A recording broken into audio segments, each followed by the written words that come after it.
Hello, ওই দেখো সব মারপিট করতে করতে গেছে। এদিকে আয়, ওই দেখো ওদিকে একটু করো তো। ওই দেখো, দেখেছো কেরম বদমাস।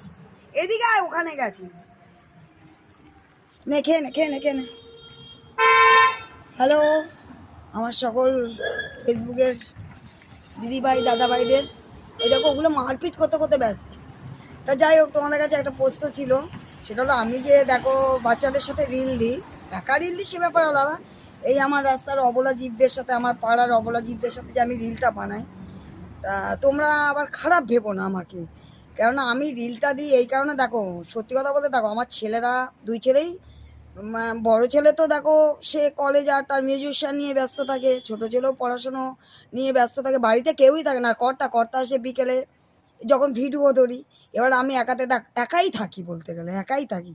আমার তো সারাদিনটা বলতে গেলে একাই কাটাতে হয়, নান্নাকে নিয়েই থাকি। দেখো আমার একটু ভালো লাগে রিল বানাতে, আর কার সাথেই বা রিলটা করব বলো। আর ওদের সাথে এমন এমন এমন হয়ে গেছে না, রিল বানাতে বানাতে না, একটা তোমরা সত্যি করে কথা বলবে। দেখো মানুষের সাথে করলে মানুষ অনেক ধরনের খারাপ টেন্ডেন্সি নিয়ে থাকে, হ্যাঁ, কিন্তু আমি ওদের সাথে করে তোমরা খারাপ কিছু ভেবো না। আমার ওদের সাথে রিল বানাতে ভালো লাগে, সত্যি কথা বলতে। তাই বলছি তোমরা এটা খারাপভাবে কোনোভাবে